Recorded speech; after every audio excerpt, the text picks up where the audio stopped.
Thank you very much. I'm so pleased that you're here.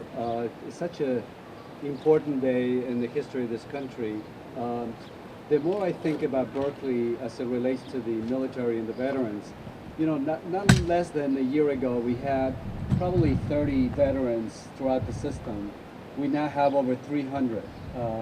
And that's just the commitment that we have, the work that Rich has been doing in the military and veteran affairs. And this is just another way to celebrate. But let me also thank you for coming, but more important, it is a privilege for all of us and for me to represent Berkeley College in remembering those who sacrificed their lives so that families and friends and future generations can live in freedom. So this is not a time to mourn, but rather to honor those who have fallen in service to this country. This past Monday, flags were flown at half-mast throughout the country. Flowers were placed on the graves of our fallen heroes, and hometown parades, many of your towns, were held in remembrance of over 2 million Americans who have died since 1775 in defense of our nation. We are grateful to those heroes who service our nation and do secure our existence every day.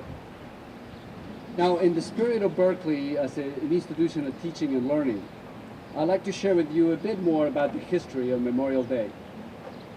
It all started with General John A. Logan, Commander-in-Chief of the Grand Army of the Republic, who proclaimed on May 30th as the Decoration Day on May 5th, 1868, to honor the fallen Union soldiers of the Civil War.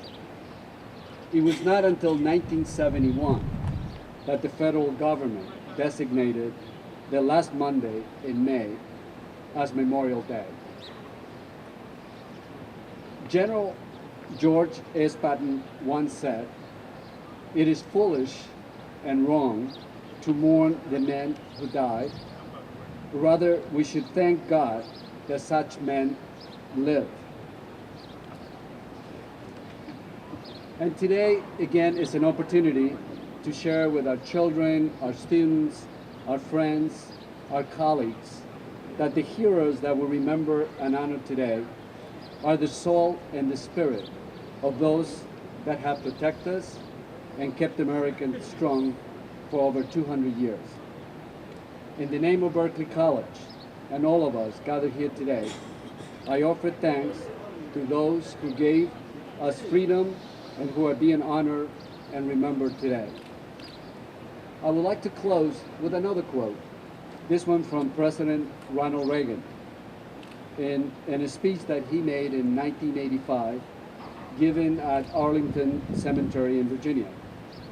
And I believe will really help us to understand the meaning of Memorial Day. And he said, I quote, "It is our privilege to honor those who died in defense of our country in wars far away. But sometimes our imagination plays a trick.